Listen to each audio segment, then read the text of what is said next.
তো চলো এখন বানাচ্ছি কি বলো তো, রাতের ডিনার। আজকে বানাবো লুচি আর হচ্ছে ডিম কষা। রেসিপিটা বানাতে বানাতে তোমাদের সঙ্গে কিছু গল্প করি। জানো তো, জীবনে তুমি যত বেশি মেনে নেবে আর ত্যাগ স্বীকার করবে, তুমি তত বেশি ভালো থাকবে। যত বেশি তুমি অহংকার করবে, হিংসা করবে, তত তোমার খারাপ হবে। তো তুমি ত্যাগ স্বীকার করতে শেখো আর হচ্ছে মেনে নিতে শেখো, দেখবে তুমি খুব ভালো থাকবে। আর এখন দেখাচ্ছে কি বলো তো, এটা হচ্ছে ধনেপাতা, যেটা আমাদের বাড়িতে লাগানো হয়েছে।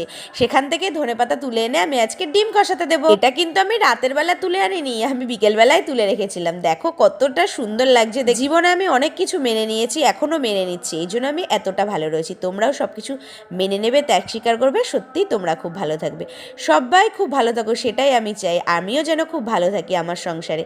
তো চলো, এখন আমার রান্নাবান্না পুরো কমপ্লিট। এখন আমরা ডিনার করে নেব। দেখো কতটা টেস্টি হয়েছে দেখতে।